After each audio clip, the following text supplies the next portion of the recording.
What's up everybody, Gundam Flexing here, and in this video we're going to be checking out the high-grade MSA-003 Nemo. This is the Unicorn version featured in the Gundam TV series Gundam Unicorn / the OVA. This model came out in 2012 and can still cost you roughly around $10 to $15. As stated before, this guy was featured in Gundam Unicorn TV series / OVA, where he's fighting remnant Zeon forces, and he actually lasts a pretty good minute. Now this guy is very straightforward. He's standard to most Federation designs as well. Overall, the kit is very simple to build, probably take you less than an hour. He only has one long-range weapon, and that is his rifle. He has one close-range weapon, and that is a pair of dual beam sabers. He comes with a variety of hands, a shield, and a very flexible knee / ankle flexion. He also does come with quite a bit of stickers as well. So before we check out the model we see in front of us, let's check out the stickers, all the hands, and his weapon systems. And coming up first is the tinfoil sticker right here. As you can tell, there are quite a bit of stickers all around his body, and it's just to add some little bit of spice on his teal body. So primary colors are teal, and this red color is pretty good complementary. At the top left, you see here we have one leftover yellow sticker, and that's primarily for his forehead, which I decided to go with red. But this is it. Nothing too spectacular about the tinfoil stickers. And next are his hands. He comes with a lot of hands, and similar to the previous video we just did, he only comes with one trigger hand. So remember, he only has one trigger hand, and that's on his right hand.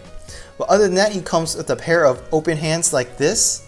This is his left hand, and the right hand is currently being utilized to support the rifle. He comes with a pair of open fists like this, and those are primarily for his beam sabers. And of course, he comes with a pair of closed fists like this for the left and right. Again, it's unfortunate, but he could only have his trigger hand for the right one. But what's good about his trigger hand, if we see it like this, is that the angle at the wrist is canted like that. So it does give you quite a bit of room for maneuverability to, especially around his stock, where you have to put it under his armpit or right next to his forearms. It's pretty good. So that's a huge plus. Next are his beam sabers. This is pretty much the design of the beam saber. The other one is straight up identical. It's just two pieces, the handle and then the beam itself. And of course, just like most Federation suits, the beam handles could be placed at the back of his skirt like that. If we have it like this for the second beam saber as an example. And of course, we have his shield. Now his shield is pretty versatile. It has a ball joint at this end, so he's able to twist and turn, and he's able to go flex it like this as well. And how it's attached primarily on his forearms right here or right here via this little pillar right there. So this is a very convenient shield and very easy to build, simple in design as well. And finally, we have his rifle. Right here, it almost looks like a FAMAS. Here we have the end of the magazine clip, and of course we have the barrel and the main body with a little bit of designs right there, especially on the handle. And that's it. Now for the model itself, here we have the Nemo. Here's his helmet. The visor is pretty big, standard to most GM models. As you can see, it's not only transparent, but underneath the transparent piece is a sticker piece, and you could actually see the lines that go across his visor, which is pretty cool. Of course, we have these little cannons here and here on top of his head that sticks out. And we have right here in the center a little sticker, and of course a sticker to match the back. And he has an antenna on his head. And because the collars aren't very big, he has a lot of room to just completely turn his head 360 like this. And now for his chest. His chest is very simple, very easy to build. A lot of flat surfaces right there and there, especially in the front. At the bottom of his chest is another sticker right there. It's red. And if we look at his back, he does come with a booster, 2 stacked thrusters right there, and we have thrusters at the side there. Unfortunately, these boosters can't really move. They're not even like on a ball joint really, so they're static. We look at his arms. His arms, pretty good. They could extend out pretty far like that. And yeah, he can retract, contract like that, which is pretty cool. His arms right here, nothing too special, very maneuverable. He has side shoulder flaps. We also have stickers at the front, stickers at the back, and then stickers at the side as well. We look at his skirt. Now this is pretty much a single piece right here. So you raise it, the whole thing will raise. Now I'm certain that you could split it in half prior to putting the center piece on, right there. Again, a lot of flat surfaces for this very easy model. We have these side skirts right here, and they are flappable, like that. Unfortunately, nothing really goes onto the side skirt right here or right here. You know, there is like an indentation like that.